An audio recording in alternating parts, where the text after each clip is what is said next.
what I want to do, what I ultimately want, is a leaderboard list of the top X many tweeters sorted in descending order of the number of times they've tweeted.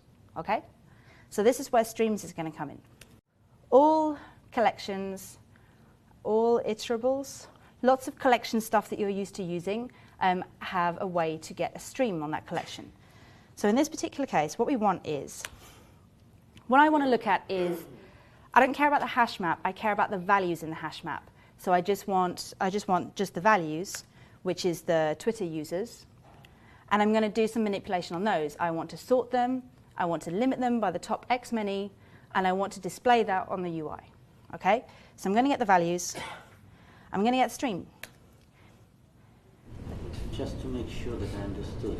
Yeah. We could have put stream directly on the map, but we just didn't need to. No, you can't put it on directly on the map, because map doesn't implement it. Because the map has two things. It has keys and it has values, so it doesn't really know how to stream that. So we can get all the keys and get a stream on that, or get all the values and get a stream on that. Or entries. Yeah, entries, yeah. So you saw me do values. I can do key set, and I can do a stream on that if I want to. What should implement something that we can apply stream on? What should so stream comes from, let's have a look. Stream comes from, where are we? Collection.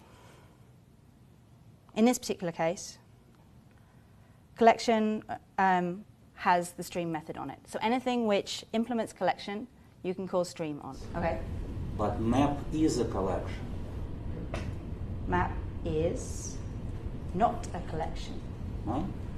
Map is just map. It's in the collections API, but it doesn't implement collection. Okay. Collection is things like lists and sets and so forth, yeah. So yeah, I mean, it's the first thing I thought. I wanted to iterate over the map, so I should get a stream on the map. But no, you don't. You get a stream on the keys or on the values. Okay, so we're going to get a stream on our values. Values. And our stream in this particular case is a stream of Twitter users, because our values are Twitter users. Okay? So now what can we do with stream? Now I'm kind of a Java person through and through, so the whole concept of doing things like MapReduce was really, really new to me. But has anyone been doing things like MapReduce type operations perhaps in other languages? Only a few of you. Good, because that's great. That means you're all starting from the same place as me. So MapReduce is kind of, yeah. Streams allow you to do MapReduce type operations, but I don't want to give that comparison, because if you don't know what MapReduce operations are, it's super not useful. Okay? So what you can do with streams is you can do things like you can filter them, you can sort them, you can change one value into a different value. It's basically like doing a SQL statement on your collection. So select these values where it looks like this and do this to it from these things. Okay? So streams are a way to query your collections. That's one way of looking at it. So in this particular case, we're going to use streams to, what are we doing? We want to reorder them. We want to order them in descending order by the number of times we've seen these Twitter users, right? We want the most seen Twitter users at the top of our leaderboard, okay? So we have a method called sorted, which takes a comparator. So comparators have been around for ages. Comparators are probably one of those places where we did used to use anonymous inner classes. And you get a compare method, and you have an O1 and O2, and you can do, in this particular case, I think we want O2.get tweets. Get tweets is the number of times they've tweeted, minus O1.get tweets.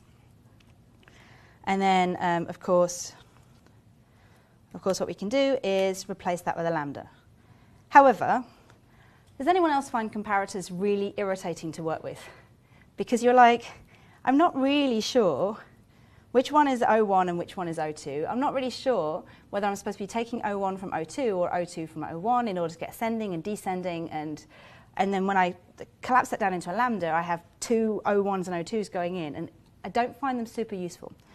Java 8's provided some really new stuff, really nice new stuff around comparators. So I can say comparator dot comparing, what I actually want to do is I want to compare on that method getTweets, okay? So I want to use getTweets to figure out how to compare the two things. And this is where method references come in really, really useful. So what I actually want to do is I want to compare on Twitter user ::getTweets, okay? So that, I think, is one of the places where method handles sort of make sense. I want to sort you by comparing on this getTweets, okay? That's all I want to do. I don't need to tell you O1 minus O2 or O2 minus O1. I just want you to use getTweets to tell you how to sort it in order. In this particular case, what we really need, though, is we need it to be reversed because we're going to sort it in descending order. But that's all we need to do. And that's where I think method references really come in handy. We didn't have to write any of that anonymous in a class or anything like that. Question? The map, the original map isn't. It doesn't change. You pulled the data out from Right. and then manipulated it. So when you do manipulations using streams, you're not changing the underlying data structure. And this is very important as well. If something else is changing the underlying data structure, it's probably going to mess up your streams. So your underlying data structure should stay static while you're streaming over it. Okay? In the same way that if you can get concurrent modification exceptions when you're dealing with lists, if two things are trying to do sorting at the same time, for example. Okay? But if you're doing this, I am not, so I'm going to move on and do a few more steps of this, but this is not changing the all Twitter users map. Okay? This is just a stream of data which we can eventually collect into a new collection, which I'll show you in a minute. Okay? So the first thing is we did is we sorted it. Now we want to limit it. I'm going to limit it by this number of leaders. That happens to be the number that will fit on the screen, okay? Because 18 is a weird number otherwise. And then what I finally want to do is I want to collect this into a new list. And that's the list I'm going to display on the screen.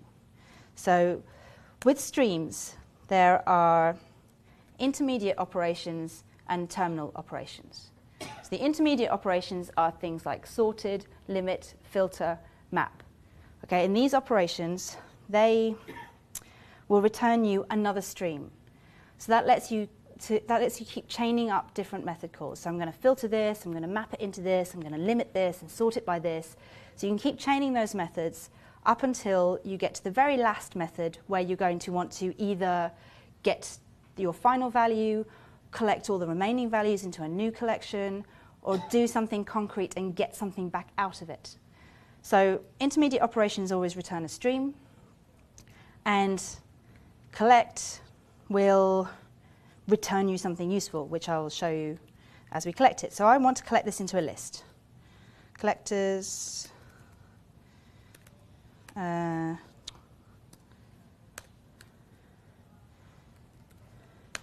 to list. And then this will return me a list.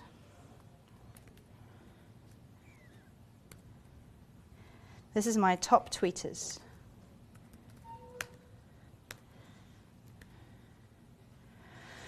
Okay. So let's go through what this does.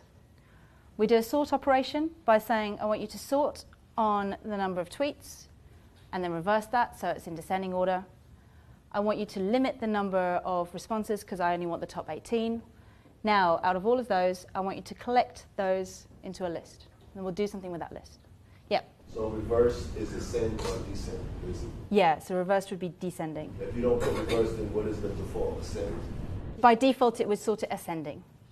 So basically, you're taking the list and you're transforming the data. So when you have the collect list, then it's going to take all the intermediaries and make the list, and then it returns the list to the next line? That's exactly right. So what we're doing is we're doing a bunch of operations. Which are going to change things, reorder things, limit things, and then right at the end you say, right, now what do you want to do with the results of that operation? In this particular case, what we want to do is collect those results into a list. We can do all sorts of different things with this, but probably in a lot of cases, what you want to do is collect them into another collection and then do something with that collection. And this is the equivalent of getting the values and then having a for loop, iterating over them and saying, okay, like sort this, do this, and then putting them into an intermediate list collection, and then doing something at the end of that, looking at that list collection and going, great, okay, now we're going to do something useful with it. The useful thing we need to do with this is the list we're actually going to draw on the UI. So this is the list of Twitter users that are going to appear on our leaderboard. So I have something called an observable list. And in answer to, I think it was your question about actions in JavaFX, you can use properties and these things called observable lists. If you change the values in the observable list, the UI is looking, that's what's called observable, the UI is looking at that list and it goes, okay, you've changed. So at some point, when I get around to it, I will redraw the screen to reflect these new values in the observable list. So observable list is a type given to us by JavaFX. I use it to say, anything which goes into this is going to be on the UI and it will get redrawn. When the list changes, the UI will redraw those values. Okay? We'll see this in action and we can dig into it in a bit more detail if people are interested. So what I want to do is, it's got a bad name, items. This top tweeters list, this is what I want to be in my observable list. So when the UI thread sees that that's changed, then it will redraw those new values. So what I want to do is, it's quite straightforward. My items, I'm just going to do the simple brute force approach. I'm just going to set everything to be this top tweeters. Now, in answer to someone's question about single-threaded or not single-threaded, okay. Now, this onMessage method, we plumbed that in to listen to the user service. So it's on its own thread, listening to the user service, responding to changes from the user service. This thing, the items thing, is dealt with by the UI thread. So we can't do this here, because if we start changing UI thread fields and variables from underneath the UI thread from a different thread, it freaks out, and it's not a good thing to do. So what we want to do is we want to say to the UI thread, look, when you get around to it, I want you to do this. And JavaFX provides you with a method to do that. So you can say platform, run later, and then give it, what does it want? A runnable to run later. So here's where we start using lambdas again. By using this, run later, and giving it a runnable, but without all the boilerplate, you say to the UI thread, do this bit when you get around to it. You hand off that behavior to a different thread. Yes? When you're handing off the thread, on the example you have, you don't have the platform.run later. What do I have? It just has run later. You can add a static import for run later. Okay, and then that's up here in our imports. So you import that from, gotcha, okay. Run later's up here. Yeah, I like static imports because they make the code smaller, but sometimes you lose where that method is coming from. I'm sorry, and where do we map items to the layout? That's a very good question because that's the next thing we're going to work on. Okay, so we haven't told the UI anything about how to draw itself. Okay, this is just the plumbing to listen to the messages from the service, and we haven't said, okay, where are you going to draw this? What is it going to look like? How do we render it? And why do I care about this items list? So what we've done is we're in our leaderboard data. So in our MVC world, this is our M, this is our model bit. What we've done is we've wired it in to listen to our user service. We've told it to listen to every Twitter handle which comes in from the user service. We've said that when you see a new Twitter handle, what you want to do is update the number of times you've seen that Twitter handle, reorder this particular list so that we can now redraw the Twitter leaderboard, which we have not yet defined. So this is totally the model side of stuff.